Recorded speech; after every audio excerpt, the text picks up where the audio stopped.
Okay. Many times when I'm thinking about a business issue and I come from the business side, he would say, tell me what the consumer will think about it. Because the consumer finally gives you sustainable business.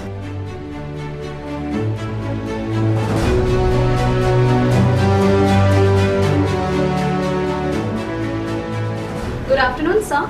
My first question of this particular interview starts with you. So the basic question is, the FMCG sector, in the FMCG sector, the sales profile is very challenging. And according to you, what are the skills and competencies MBA graduates must develop in themselves to make themselves successful in this particular domain? FMCG is about consumer interface at a very close quarters. Let's put it that way. The reason is, in FMCG categories, consumer interacts with your brand more often than a lot of other categories. So the chances of acquiring consumers and equally the chances of losing consumers are very high in this kind of an environment where you have constant interaction. Now, typically an FMCG product is universally made available across the price categories. But at the end of the day, there is a consumer when he is watching your products on television versus a consumer when he is at the store is a very different animal. Now the sales system in FMCG typically manages the channel, as we call it. And that is where the shopper behavior gets manifested. So for every consumer who's becoming a shopper and going to a particular channel goes for a reason. Now for the salesperson, it is important to understand when a consumer or a shopper is walking into a large kirana store, the motivation could be a monthly purchase. So how do I organize the kind of products which will go into a monthly shopping basket? Or if I'm walking into a 7-Eleven or a top-up purchase, I run out of bread or eggs and I want to go and purchase in the nearest shop, the guy would manage with a limited assortment. So I need to be sensible enough to place my product in the right kind of manner in these kind of outlets. Each outlet is different, that is why they exist. Okay, a chemist exists because consumers walk in and get possibly even advice on medicines at times. I don't want to go to a doctor, but I would rather receive advice from him. And I would take a chemist's advice on a product far more seriously than a kirana store guy's advice on a product. So these are the nuances which really work at the channel level. That's one aspect which I'm sure the management graduates will need to grasp so that you are effective when you are directing your people on the ground. The second bit about FMCG is because it's a very intensive distribution-led business, it has a lot of costs associated in the value chain in terms of your margins, in terms of your distribution, in terms of the way deliveries happen. So you need to understand how the entire logistics network really works. What are the developments which are happening? Today, for example, say you have what is called as quick commerce, right? Quick. You order and in 10 minutes goods reach you. Think of those kind of challenges. That is what we are spoiling consumers with today. So in that environment, I am ordering 3 times. My product is not available with that quick service provider. Then the consumer is left with a bad experience. So how do I work out my entire logistics in the back end, still managing my costs because my distributors need to be healthy enough in terms of margins to survive. The last piece, the third dimension, if I would look at it, is about the people dimension of the guys who are working with you. Typically a management graduate would come in a supervisory level or at a managerial level in companies, which means there would be frontline operating people who are there. We should not be walking into that market with thinking that we know more about these guys, more than these people, because we have certain aspects of technical knowledge or skills which you've acquired. But the real understanding, grassroots understanding of the market, because see, we must always realize business, irrespective of FMCG or anything else, is finally about people. Okay? So rather than trying to impose your knowledge or whatever you have gathered in a 2-year horizon here in an institute, the guy at the front line would have spent about 15-20 years of experience in the market. Now, you must draw from the wealth of that experience. At the same time, where he may not have progressed is about developing a good learning model during the time he was there. You possibly come with a better learning model in terms of understanding faster. That's a difference we keep finding in companies. When you promote a field guy versus a guy who is from the market, you find in the first year the field guy will outshine the market, the MBA. But over the next few years, you will find the MBA leapfrogging. That's because they have a better learning model. But that learning model shouldn't remain with you. It's your accountability also to lift the people who are working with you. Also, something we must remember as MBAs when you're getting into sales particularly is about the value of relationships.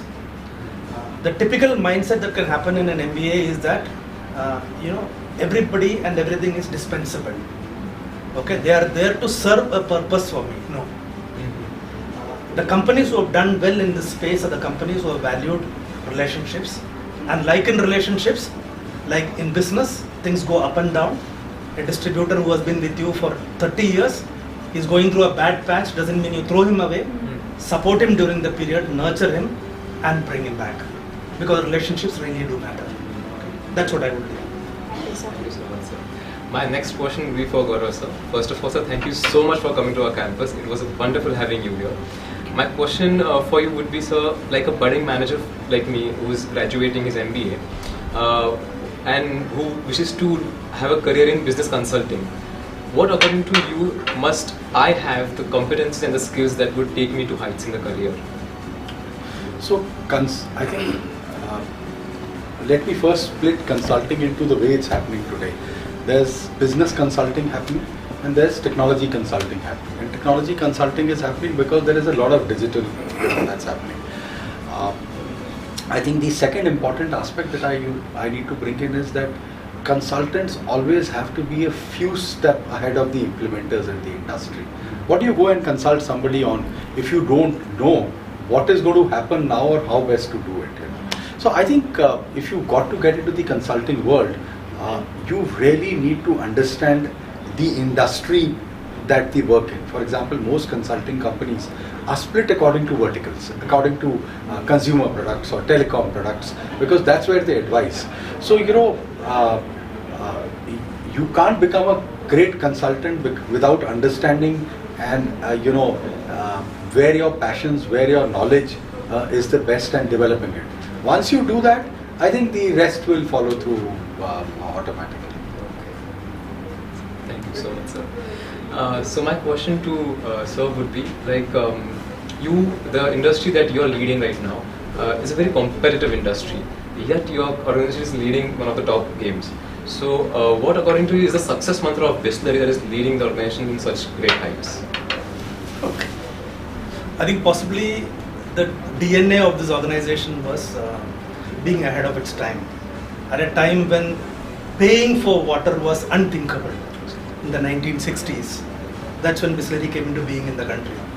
Okay, where how would somebody pay for water? I mean, it's like air, it has to be free. That's when mineral water came into the country. And if you look at the entire process that we have followed, was that we were leading innovations in the industry, and that is what has kept us afloat. From a glass bottle to a more cost-effective and more low-carbon footprint PET bottle, we were the first to do. Even we were the first one to put non-tamperable, the cap which is non-tamperable, the 20-liter gallon service into the households. Even the label, we are the only company which has got labels in 19 languages. Okay, so the local person can understand that this is Bisleri without worrying about the font of English and understanding that. So two things our chairman insists on, that there is a consumer, in fact, the biggest joy for me working with our chairman is that he has got a fabulous consumer perspective. Okay, many times when I am thinking about a business issue and I come from the business side, he would say, tell me what the consumer will think about it. Because the consumer finally gives you sustainable business. And whatever we have done so far in the industry, a lot of benchmarks and in terms of quality standards in the mineral water category has been actually initiated by the kind of work which we have done. I mean, we are the only company which actually doesn't use any carcinogenic material in our cleaning process. There is no chlorination. Okay. It's ozone in the first level cleaning and ozone in the last level of cleaning. Whereas every other brand in the country only has one level of ozone cleaning. So there are things like this which are consciously taken a call. Even as we speak, I spoke about in the meeting about the kind of stuff we did during the pandemic. We said, you don't step out. we'll come to your doorstep. Now that was an initiative sensing two things. The consumer is now digitally savvy. He's willing to engage with you, and it is your accountability then to go and reach him and provide that service over there. Or having the distributed plants across the country, because this is water and it's too expensive to lug it from a huge central plant all over the country. So you need to have plants which are closer to the markets. So those are the strategies which have worked very well for us. That you are there closer to the market, you are there servicing him with the latest kind of technology, the purification processes. And more importantly, I think I would say our advertisements have also been quirky yet connecting with consumers, because it was talking about har pani ki bottle Bisleri nahi hai. Now we have moved into why, which is about Samajhdar Bisleri people. So I think that transition, those kind of things which we try and we try and get these endearing ambassadors, okay, who are in their own right established and communicated seamlessly. So it's about the brand quality, your availability and your quality of service, and finally a communication which keeps the consumer engagement better. So my final question to you is, business analytics at PIBM is taken very seriously as a domain specialization. So what is, according to you, is the future of corporate sector? Is business analytics is the future in the coming years? So we are today's world, versus the world 10 years ago or 5 years ago. How much of the work were you doing on a mobile or on a computer, right? So as a result of which we are generating phenomenal amount of data, huge amount of data, unbelievable amount of data that each one of us is generating. I mean, for example, 10 years ago, if I were to travel out, or 15 years ago, if I were to travel out, I would actually carry a wad of currencies with me. Today, I don't even bother I have 10 rupees in my pocket. As long as I don't even bother if I actually have my wallet. I don't even need a credit card. Everything is on my mobile. As long as I have that, I have the money. So everything that we are doing is generating data. Even the surfing on the net that you are doing is generating data, right? And that data has powerful information. There are some businesses who will want to use it for their benefit, and there are obviously abuses of data also that are happening.